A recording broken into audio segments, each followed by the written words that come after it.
بسم اللہ الرحمن الرحیم۔ پاکستان کی جو زراعت ہے وہ ہمارے پورے معاشی نظام کی میں ریڑھ کی ہڈی کی حیثیت رکھتی ہے۔ اس وقت تقریباً 25% ہماری جو جی ڈی پی ہے وہ زراعت سے آتی ہے، لیکن لیٹ 80s میں یعنی 1985، 86، 87 میں تقریباً 50% جو ہماری جی ڈی پی تھی وہ زرعی شعبے سے آتی تھی، اور اس وقت 70% جو ہمارے مزدور تھے یعنی ہماری لیبر فورس تھی وہ زراعت سے وابستہ تھی۔ الحمدللہ بعد میں ہماری انڈسٹری نے ترقی کی، ہمارے سروس سیکٹر نے ترقی کی، تو ہماری لیبر فورس جو ہے وہ پھر ان دیگر جو شعبہ جات ہیں ان میں اس نے کام کرنا شروع کر دیا۔ تو اس وقت بھی ہماری 40% جو ہماری لیبر فورس ہے وہ زراعت کے شعبے سے وابستہ ہے، 25% جو ہے وہ ہماری جی ڈی پی جو ہے وہ زراعت سے آتی ہے، لیکن اس میں بہت زیادہ بہتری کی گنجائش ہے جس پہ توجہ نہیں دی جا رہی۔ مثلا پاکستان کا جو کل رقبہ ہے وہ 20 کروڑ ایکڑ ہے، یعنی 200 ملین ایکڑ رقبہ جو ہے ہمارا زرعی شعبے سے تعلق رکھتا ہے۔ ہمارے جنگلات جو ہیں وہ 5% سے بھی کم ہیں، حالانکہ 25% تو جنگلات ہونے چاہیے، یعنی کم از کم 5 کروڑ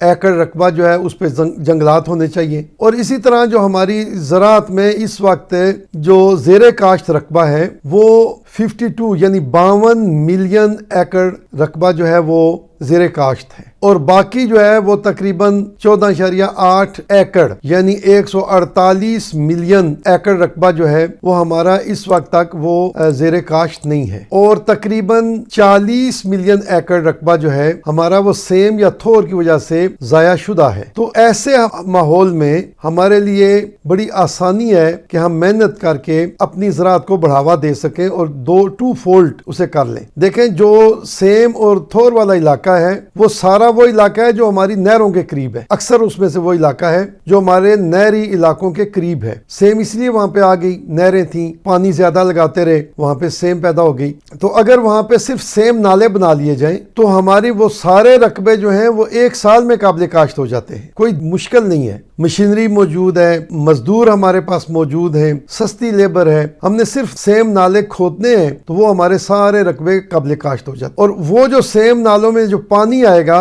اسی پانی کو دوبارہ ہم یوٹیلائز بھی کر سکتے ہیں نہری پانیوں میں ملا کے، اور یا دیگر نشیبی علاقوں میں اس پانی کو بھیج کے اس کو ہم استعمال میں لا سکتے ہیں۔ لیکن اگر ہم ٹیوب ویل بھی ان علاقوں میں لگائیں جہاں پہ سیم آئی ہوئی ہے تو ٹیوب ویل لگائیں تو ٹیوب ویل سے ایک تو جو واٹر ہے اس کا ٹیبل نیچے چلا جائے گا، اور دوسرا وہی پانی جو ہے وہ ہم پھر استعمال بھی کر سکیں گے۔ تو اس نقطہ نگاہ سے ہم 1 سال کے اندر بڑی آسانی سے جو ہمارے زرعی رقبہ ہے اسے 2 گنا کر سکتے ہیں۔ اس وقت اگر ہمارے پاس 52 ملین ایکڑ ہے رقبہ جو زیر کاشت ہے تو ہم اسے بڑھا کے 100 ملین ایکڑ تک آسانی سے لے کے جا سکتے ہیں، ہمیں اس پہ توجہ دینی چاہیے۔ پھر سی پیک کے تحت ہمارا چائنا کے ساتھ معاہدہ ہے کہ ہم زرعی شعبے میں ایک دوسرے سے تعاون کریں گے، اور چائنا نے جو جدید سیڈز، جدید بیج اور جدید ٹیکنیکس زراعت کو فروغ دینے کے لیے ایجاد کی ہیں یا استعمال کر رہے ہیں ہم ان سے بھی استفادہ کر سکتے ہیں۔ اور جدید جو ہے وہ انٹینسیو کلٹیویشن کر کے ہم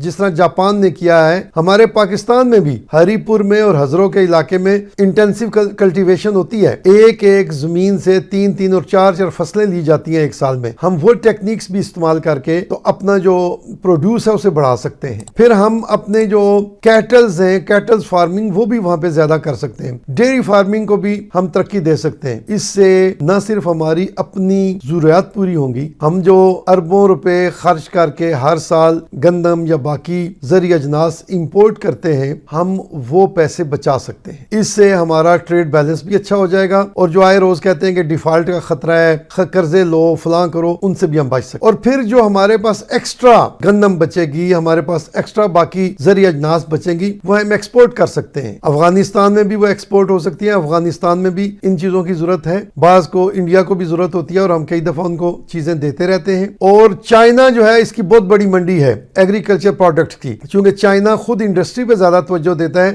زراعت پہ اتنی زیادہ توجہ نہیں دیتا، ان کو بہت زیادہ ضرورت ہے، اور وہ ہر سال جو ایگریکلچر گڈز ہیں، ڈیری پروڈکٹس ہیں، میٹ ہے، مچھلی ہے، وہ امپورٹ کرتے ہیں۔ ہمارے جو سیلاب زدہ علاقے ہیں یا جہاں پہ نزدیک جو ہے وہ ندی نالے ہیں، نہریں ہیں، یا ہمارا سیم والا علاقہ ہے، وہاں پہ ہم پانی کے تالاب بنا کے مچھلیاں بہت زیادہ پیدا کر سکتے ہیں۔ تو یہ ساری چیزیں ہم چائنا کو ایکسپورٹ کریں گے تو اس سے ایک تو یہ فائدہ ہوگا کہ ہم ہم زر مبادلہ کمائیں گے، ہمارا چائنا کے ساتھ ٹریڈ بیلنس جو ہے وہ بہتر ہوگا، انٹرنیشنل ٹریڈ ہماری بہتر ہوگی، تو ہمیں اس طرف جانا چاہیے۔ بلوچستان ہمارا بہت بڑا صوبہ ہے، بلکہ سب سے بڑا صوبہ ہے، بلکہ پورے ملک کا 43% اکیلا بلوچستان ہے۔ بلوچستان میں بہت سی جگہیں، بہت سے رقبے خالی ہیں، تو ہمیں چاہیے کہ ہم بلوچستان کے ان علاقوں کو آباد کریں، وہاں تک نہریں لے کے جائیں۔ نہر نہیں لے کے جا سکتے یا وہ ممکن نہیں ہے تو وہاں لوکلی ہم بارانی ڈیم بنائیں اور ان ڈیم سے پانی دیں۔ وہاں پہ جہاں انڈر گراؤنڈ واٹر اویلیبل ہے وہاں پہ ہم ٹیوب ویل لگائیں۔ تو اگر ہم بلوچستان کے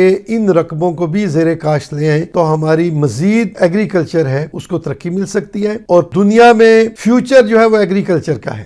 فیوچر میں جس ملک کی ایگریکلچر اچھی ہوگی وہ ملک دنیا میں سب سے اچھا ہوگا۔ تو میں سمجھتا ہوں کہ پاکستان بنیادی طور پر ایک زرعی ملک ہے، ہمیں چاہیے کہ ہم اپنی زراعت پہ توجہ دے کے ہم اپنے ملک کو معاشی خوشحالی کی طرف لے کے جائیں۔ وما علیہ الا البلاغ۔